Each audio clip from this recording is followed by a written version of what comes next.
అదే RTV app వార్తల్ని క్షణాల్లో చదివే అవకాశం ఉంటుంది. ఒక న్యూస్ పేపర్, ఒక టెలివిజన్ ఛానల్ మీ చేతుల్లో ఎప్పుడూ ఉంటాయి.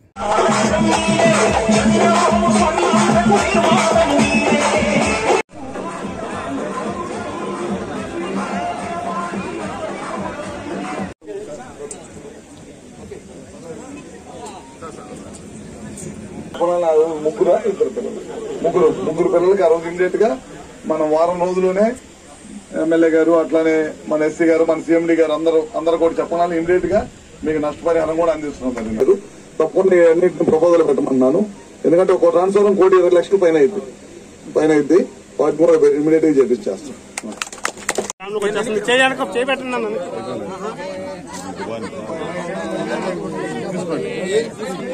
వివిధ హోదాలో ఉన్న అందరికి కూడా పేరు పేరున ఉదయపూర్వక నమస్కారాలు. ఇవాళ 3 కోట్ల రూపాయలతోటి సబ్స్టేషన్ ప్రారంభించడం జరిగింది. దాంతోపాటు ఒక 4 కూడా ఉద్యోగాలు కూడా ఇవ్వడం జరుగుతుంది అన్నమాట ఇవాళ. దాంతోపాటు ఇందాక మీరు అన్నట్లే గతంలో అనుకోని సందర్భంగా యాక్సిడెంట్ జరిగి చనిపోవడం జరిగింది.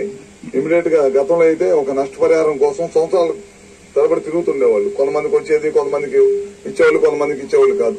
ఇవాళ అయితే మేము వారం రోజుల్లో 10 రోజుల్లో వీళ్ళ ముగ్గురికి ఇవ్వటమే కాకుండా రాష్ట్రంలో ఎక్కడైనా అనుకోని పరిస్థితుల్లో యాక్సిడెంట్ జరిగితే యాక్సిడెంట్ జరగాలని కోరుకోవట్లా. ఎప్పుడన్నా పొరపాటున వాళ్ళ తప్పు కానీ, డిపార్ట్మెంట్ లో వాళ్ళ తప్పు కానీ, మిగతా వాళ్ళ తప్పు కానీ ఏదైనా పొరపాటు జరిగినప్పుడు వాళ్ళ కుటుంబానికి అండగా ఉండాలనే ఉద్దేశంతో వాళ్ళ మా డిపార్ట్మెంట్ నుంచి 5 లక్షల రూపాయలని వాళ్ళకి ఇవ్వడం జరుగుతుంది అనమాట. అదే కాదు, పాత కేసులు గడిచిన గవర్నమెంట్ లో చాలా కేసులు పెండింగ్ ఉన్నాయి. అన్ని కూడా రాష్ట్ర వ్యాప్తంగా ఉన్న కేసులు అన్నింటినీ కూడా క్లియర్ చేయించేసాం ఒకేసారి. ఎక్కడ కూడా ఎవరికి మన ఆఫీస్ చుట్టూ తిరగకూడదనే ఉద్దేశంతో క్లియర్ చేయించాం. అదొక కార్యక్రమం చేశాము. ఇందాక మన వాళ్ళు చెప్పారు, డిపార్ట్మెంట్ వాళ్ళు ఇక్కడ దాదాపు 70 కోట్ల రూపాయలతోటి ఆర్డీఎస్ స్కీమ్ ద్వారా పనులు జరుగుతున్నాయి. ఇది కొద్దిగా సులభందని ఆ కాంట్రాక్టర్ తోటి తొందరగానే పిలిపించి ఇమీడియట్ గా పిలిపించి పనులు స్టార్ట్ చేసి తొందరగా పూర్తి చేయమని చెప్తా ఉన్నాను. అది కాకుండా ఇందాక మనకి టౌన్ లో చిన్న పని చెప్పారు, స్తంభాలు అవన్నీ ఇప్పించాం, అవన్నీ మార్చాలన్నారు, అవి కూడా చేపిస్తాం. మున్సిపల్ చైర్మన్ గారు ఒక 100 స్తంభాలు కావాలని అడిగారు. అది కూడా ఇమీడియట్ గా ఒక 10 రోజుల్లోనే ఇమీడియట్ గా పంపించేస్తా అన్నారు. 2-3 రోజుల్లోనే పంపించేస్తా అన్నాడు ఎస్సీ గారు. అవి కూడా పంపించి ఇమీడియట్ గా ఎక్కడైతే డ్యామేజ్ పోల్స్ ఉన్నాయో వాటన్నిటి కూడా ఇమీడియట్ గా చేపిస్తాం. ఇందాక నేను వచ్చినప్పుడు ఎన్టీ రామారావు గారి విగ్రహం దగ్గర అక్కడ దండ వేద్దామని ఆగాం. అక్కడ గ్రామ రైతులందరూ కూడా వచ్చేసి, ఎందుకంటే మనంతా కూడా గ్రామీణ ప్రాంతాలు వ్యవసాయం మీద ఆధారపడి జీవనం కొనసాగించే రైతాంగ కుటుంబాల నుంచి వచ్చిన వాళ్ళు కాబట్టి ఎప్పుడు కూడా వ్యవసాయం బాగుండాలంటే కరెంటు 9 గంటల కరెంటు ఎక్కడ కూడా బ్రేక్ కాకుండా ఇవ్వాలన్నమాట.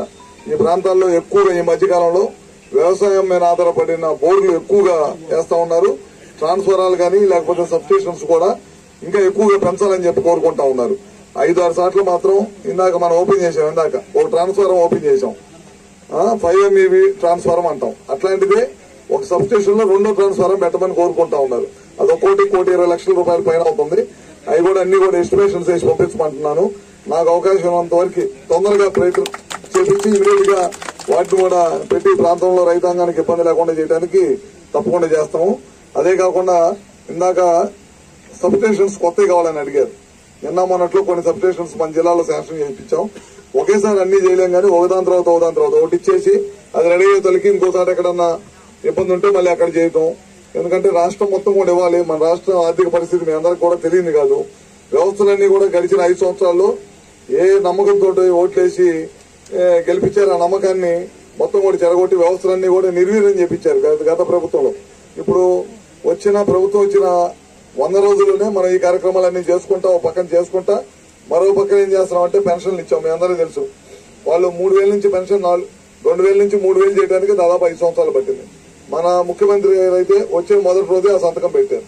ఇంకోటి, గతంలో మీ అందరూ తెలుసు, భూచట్టం పెట్టేసి రైతులందరినీ కూడా ఆ చట్టాల ద్వారా రైతులందరినీ కూడా చేతులు పెట్టుకుని వాళ్ళు ఇష్టం వచ్చినట్టు ఆడించవచ్చు అనే దాని మీద ఓ చట్టాన్ని తీసుకొచ్చి చాలా మంది రైతుల్ని భయభ్రాంతులు చేస్తే అసెంబ్లీ ఏర్పడిన తర్వాత, ఈ ప్రభుత్వం ఏర్పడిన తర్వాత మొదటి కేబినెట్ మీటింగ్ లో దాన్ని పెట్టి అసెంబ్లీలో తీర్మానం చేసి ఆ చట్టాన్ని రద్దు చేసి ప్రజల్ని భయభ్రాంతుల నుంచి విముక్తి కలిగించిన ప్రభుత్వం ఏదైనా ఉంటే చంద్రబాబు నాయుడు గారి ప్రభుత్వం. అన్నా క్యాంటీన్ మీద కూడా ఓపెన్ అయిందా? అన్నా క్యాంటీన్ ఓపెన్ చేశారు. దాదాపు 1 కాదు 2 కాదు 175 అన్నా క్యాంటీన్లు గడిచిన 5 సంవత్సరాల నుంచి మూసేశారు. మీరు చూస్తా ఉంటారు, తమిళనాడులో ప్రభుత్వం చేంజ్ అయింది, స్టాలిన్ వచ్చాడు. అంతకుముందు జయలలిత గవర్నమెంట్ ఉండేది, వాళ్ళ అమ్మ క్యాంటీన్లు ఉండేవి రాష్ట్రం మొత్తం మీద. చాలా మంది ఆ ప్రభుత్వం మారినంత మాత్రాన ప్రజలకు ఉపయోగపడే పనిని ఆ ముఖ్యమంత్రి మార్చాల. ఎందుకంటే 10 మందికి అన్నం పెడుతుంది, దాన్ని ఎందుకు మార్చాలి మనం అని చెప్పి కనీసం పేరు కూడా మార్చలేదన్నమాట. అది ప్రజల పట్ల ఉండే చిత్తశుద్ధి. ఆ విధంగా ఉండాలి కానీ గవర్నమెంట్లు మారినప్పుడల్లా